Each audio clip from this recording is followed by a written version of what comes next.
বন্ধন নিউজে আপনাদের স্বাগত। শুরু করছি আজকের খবরের এই অংশটি নিবেদন করছে চুঁচুড়া নবজীবন ফাউন্ডেশন। হুগলিতে প্রধানমন্ত্রী আবাস যোজনার দুর্নীতির তথ্য তুলে ধরে জেলায় মাফিয়া রাজের বিরুদ্ধে তোপ দাগলেন হুগলি লোকসভা কেন্দ্রের বিজেপি প্রার্থী অভিনেত্রী লকেট চ্যাটার্জি। এদিন হুগলি জেলা বিজেপি সদর কার্যালয়ে সাংবাদিকদের সামনে প্রধানমন্ত্রী আবাস যোজনা দুর্নীতির সমস্ত তথ্য তুলে ধরে তিনি জানালেন, হুগলি পোলবা ও দাঁতপুর ব্লকের শাকিলা বিবি সহ অনেক গরিব মানুষ তারা জানে না তাদের নামে প্রধানমন্ত্রী আবাস যোজনার বাড়ি তৈরির টাকা এসেছে, আর সেই টাকা গেছে তৃণমূল নেতানেত্রীদের ব্যাংক অ্যাকাউন্টে। পাশাপাশি তিনি জেলার মাফিয়াদের নাম করে বলেন, কয়লা, বালি ও মাটি চুরির চক্রান্ত চালাচ্ছে মাফিয়ারা। সাধারণ মানুষ প্রতিবাদ করতে গেলে তাদের লাশ গায়েব করে দিচ্ছে মাফিয়ারা, আর সেই মাফিয়াদের পাশে রয়েছে পুলিশ ও জেলার তৃণমূল নেতানেত্রীরা। এর আগেও বলাগড়ের জনসভায় শুভেন্দু অধিকারীর পাশে দাঁড়িয়ে জেলার মাফিয়াদের বিরুদ্ধে তোপ দেখেছিলেন তিনি। এদিনের সাংবাদিক সম্মেলনের ফের জেলার মাফিয়াদের বিরুদ্ধে তোপ দেখে তাদের বিরুদ্ধে ইডি ও সিবিআই তদন্তের দাবি তুললেন লকেট চ্যাটার্জি। ভালোবাসার ঘর মেলেনি এবং সবচেয়ে বড় কথা, উনি সাটিথান পঞ্চায়েতের পোলবাদাতপুর ব্লকে আছে এবং ওনার যে টাকা 1,20,000 টাকা যেটা উনি পাওয়ার কথা ছিল, সেই টাকাটা দেখানো হয়েছে যে শাকিলা বিবির কাছে টাকাটা গেছে। সেটা পুরো পঞ্চায়েতের বিডিও অফিস থেকে কাগজের মাধ্যমে দেখানো হচ্ছে যে উনি 1,20,000 টাকা উনি পেয়েছেন, 1,20,000 টাকা উনি পেয়েছেন দেখানো হচ্ছে। কিন্তু যখন ওনাকে গিয়ে প্রশ্ন করা হয় তখন বলা হয় যে তিনি কোনো টাকাই পাননি, তিনি সেখান থেকে কোনো টাকাই পাননি এবং সেই টাকাটা আপনার গেছে হচ্ছে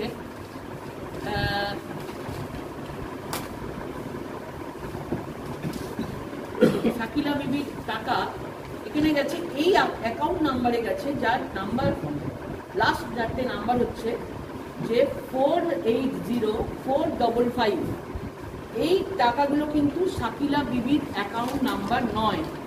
3টে অ্যাকাউন্টে ওনার টাকা যেটা গেছে, 1, 2, 3টে অ্যাকাউন্ট। এই 3টে অ্যাকাউন্টের খোঁজ চলছে, তারা কাদের তৃণমূলের কোন নেতার কাছে এই টাকাগুলো গেছে। এটা কিন্তু শাকিলা বিবির অ্যাকাউন্ট নাম্বার না, কিন্তু শাকিলা বিবিকে দেখানো হচ্ছে যে শাকিলা বিবির কাছে 1,20,000 টাকা গেছে। এবং এরকম অনেক কেস হয়েছে। রবি কর্মকার, তার ছেলে হেমন্ত কর্মকার, তিনি আমাদের বিজেপিতে সাটিধান পঞ্চায়েত থেকে প্রার্থী হয়েছিলেন। রবি কর্মকারের অ্যাকাউন্টে, তার অ্যাকাউন্ট থেকে তাকেও দেখানো হয়েছে একইভাবে যে তিনি 1,20,000 টাকা উনি পেয়েছেন। আদতে সেটা গেছে, এই অ্যাকাউন্টে গেছে 2085। দেখবেন 3টে জায়গায় এই টাকাতে 4টে নাম্বারই দেওয়া থাকে, কিন্তু আমরা বার করেছি ব্যাংক থেকে 34008602,085। এরকম আমরা এই অ্যাকাউন্টে 1,20,000 টাকা গেছে। মানে রবি কর্মকার যাদের গরিব, হেমন্ত কর্মকার তার বাবা, তার প্রধানমন্ত্রী আবাস যোজনার টাকাটা পাওয়ার কথা, কিন্তু তিনি বিজেপির ক্যান্ডিডেট ছিলেন, কিন্তু তিনি টাকাটা পাননি। টাকাটা গেছে যার অ্যাকাউন্টে, কার অ্যাকাউন্টে গেছে, এই অ্যাকাউন্ট থেকে যখন আমরা এই অ্যাকাউন্ট নাম্বার আমরা খোঁজ করেছি তখন এটা পাওয়া গেছে মিস্টার সুকুমার ঘোষ। উনি আছেন অবন্তিকা ঘোষ, উনি আছেন তৃণমূলের এখন পঞ্চায়েতের পঞ্চায়েত সমিতির ক্যান্ডিডেট না, উনি একটা পদে আছেন, এখনো পদে আছেন তিনি। তার হাজব্যান্ডের কাছে গেছে। মানে ভেবে দেখুন তারা কিভাবে টাকাটা আত্মসাৎ করছে। অবন্তিকা ঘোষ তার বর সুকুমার ঘোষের কাছে এই অ্যাকাউন্টে টাকাটা গেছে, মানে রবি কর্মকারের কাছে কিন্তু টাকাটা যায়নি। এই অবন্তিকা ঘোষ হচ্ছে এই আমাদের ধনেখালির যিনি আছেন বিধায়ক অসীমা পাত্র, তারই সব ডান হাত, বাঁ হাত, ওপর নিচ, ডান পা বাঁ পা আছে, সব কোড়ে আঙুল, সব বুড়ো আঙুল এসব আছে। এইরকম অনেক জায়গায় আমাদের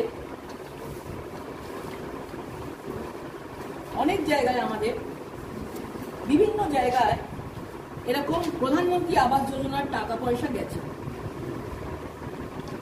এখানে এরকম কয়েকটা নাম আছে যে যাদের অ্যাকাউন্টে এই, যেমন আমি বলছি আপনাকে কবিতা বাউল দাস, এখানে এত নাম দেওয়া আছে যে 7-8টা 10টা নাম থাকে হচ্ছে 4 নম্বরে 6 নম্বরে, কিন্তু 4 নম্বরে তাদের টাকা গেছে। এরকম কিছু নাম আমরা পেয়েছি। নামগুলো দেখুন কতগুলো আছে, এতগুলো কাগজ হয়ে গেছে না? হ্যাঁ, এখানে আছে, দেখবেন এই নামগুলো। এদের অ্যাকচুয়ালি এরা 6 নম্বরের বাসিন্দা, কিন্তু এদের টাকা এরা জানে না। কিন্তু আমি মাইক নিয়ে ওখানে চিৎকার করি যে ভাই নেপাল বাউল দাস, কবিতা বাউল দাস, শম্পা বাউল দাস, উত্তম বাউল দাস, সঞ্জয় বাউল দাস, গীতা বাউল দাস, মধু বাউল দাস, এরকম অনেক নাম আছে। এই নামগুলোকে আমি ডাকি, দাদা আপনারা আসুন তো, এখানে আপনারা টাকা পেয়েছেন কিনা? একটা কেউ টাকা পায় না।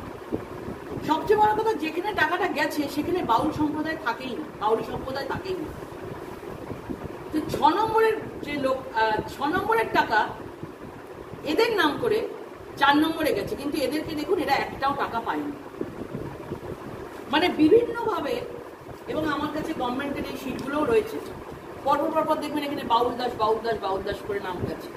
এখানে গেছে দেখুন 4 নম্বরে কবিতা বাউল দাস, এখানে এই যে 4 নম্বর দেওয়া আছে আপনার, এখানে ও 4 নম্বরে থাকেই না, 6 নম্বরের লোক আছে।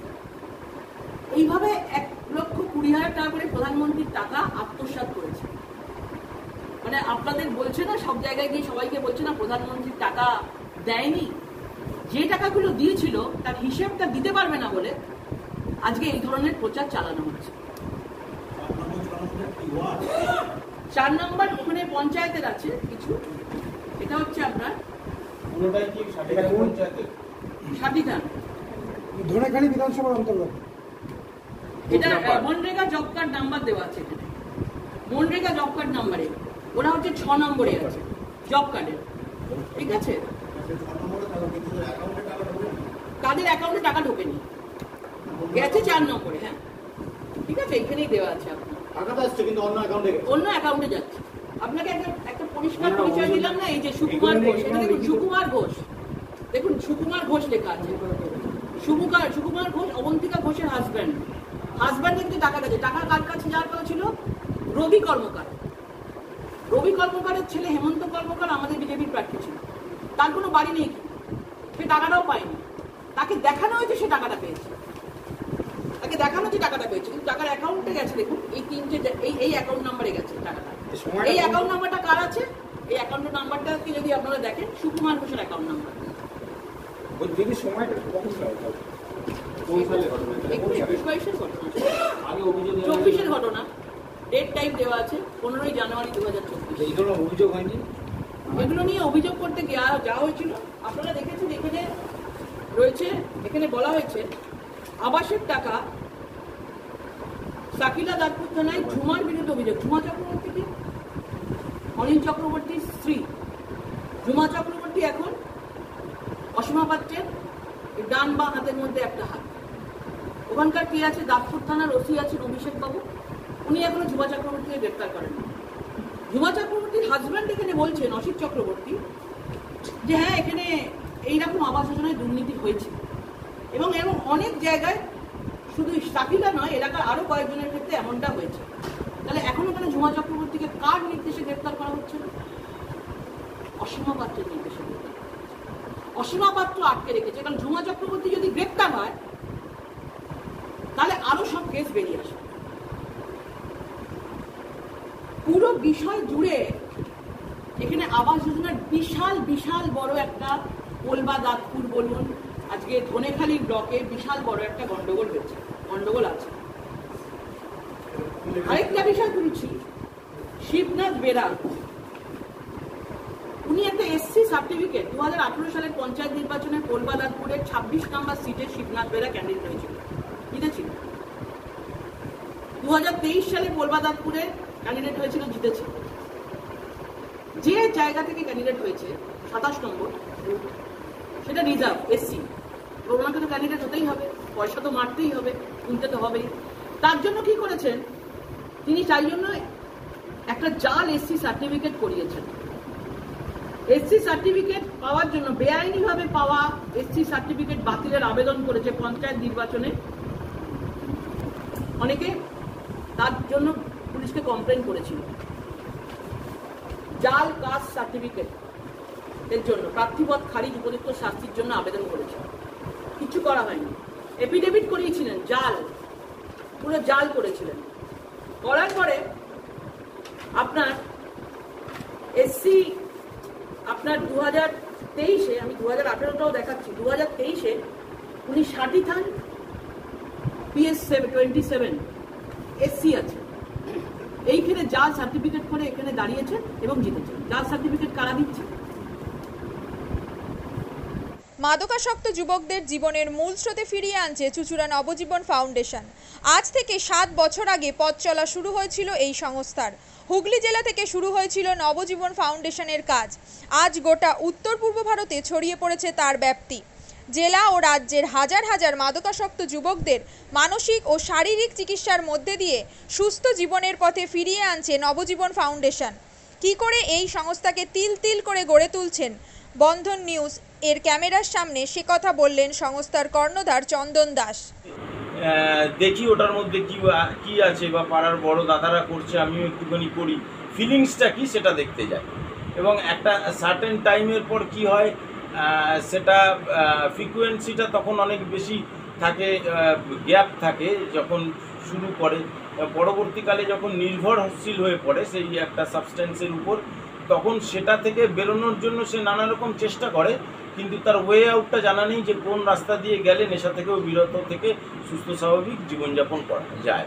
তো আমি ভাবলাম যে শুধুমাত্র আমি সুস্থ স্বাভাবিক জীবনযাপন করলাম, আমার জীবনের সার্বিক উন্নতি হলো, বা আমার যে সব এম বা আমি জীবনে যে জিনিসগুলো করতে পারিনি সেগুলো আমি ফুলফিল করলাম, তাহলে তো শুধু আমার কথাই ভাবা হলো। তাহলে আমি এরকম কিছু কাজ করি যাতে আমার মতো আরও 5 জন আমার দ্বারা উপকৃত হয়। এবং একটা সার্টেন টাইমের পর যখন মানুষ চায় যে ফিরতে, অথচ তার কাছে রাস্তা থাকে না, তখন এই একটা WHO ওয়ার্ল্ড হেলথ অর্গানাইজেশন একটা প্রসিডিওর বার করেছে। গরম পানীয়র জন্য বিশ্বমানের flask, micro oven, mixer grinder, induction সহ আধুনিক রান্নাঘরের সামগ্রী উৎপাদন সারা বিশ্বে আলোড়ন সৃষ্টি করেছে বড়সিল। পাশাপাশি বিশ্বমানের সোলার গ্লাস, যা সোলার সিস্টেমের অন্যতম সামগ্রী তৈরি করে, সারা বিশ্বে নজির গড়েছে বড়সিল। দেশের বাজারে পাশাপাশি বিশ্ববাজারেও সব প্রতিযোগী কোম্পানিকে পিছনে ফেলে এগিয়ে চলেছে ভারতের বড়সিল। রাজস্থানের বড়সিল কারখানায় 1200 মহিলার কর্মসংস্থান হয়েছে। প্রতিদিন রাজস্থানের প্রত্যন্ত গ্রাম থেকে ওই মহিলাদের গাড়ি করে কারখানায় নিয়ে আসে কারখানা কর্তৃপক্ষ। তারা বড়সিলের বিশ্বমানের প্লেটের ডিজাইনে কাজ করে। দিনের শেষে তাদের গাড়ি করে বাড়ি ফিরিয়ে দেয় কারখানা কর্তৃপক্ষ। কর্মসংস্থানের এই বেনজির দৃষ্টান্তের জন্য বড়সিল কোম্পানিকে কুর্নিশ জানায় ভারতবাসী।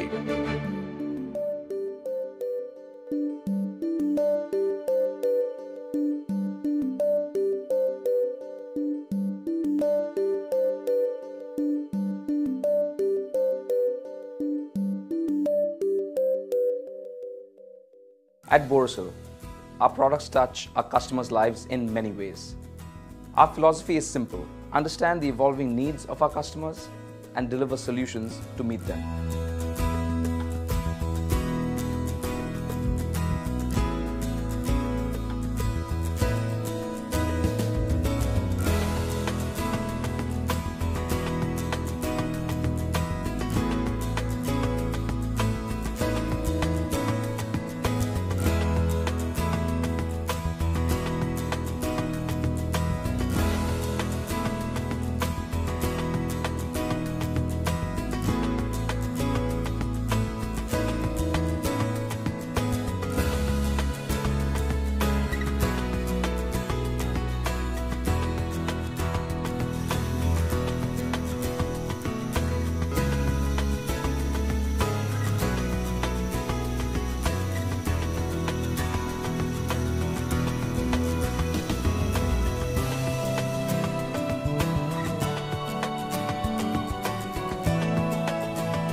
We look beyond business.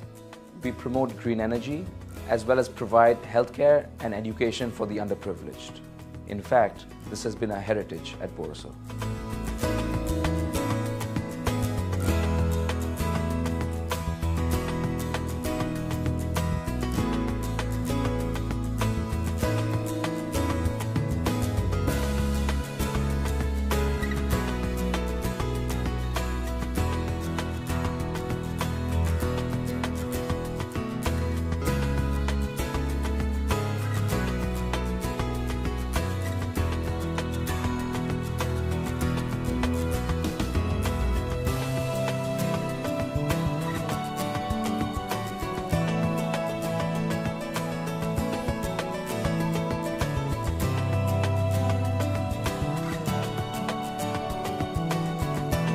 Our products are developed with innovation and thought. It is technology emboldened by the human spirit.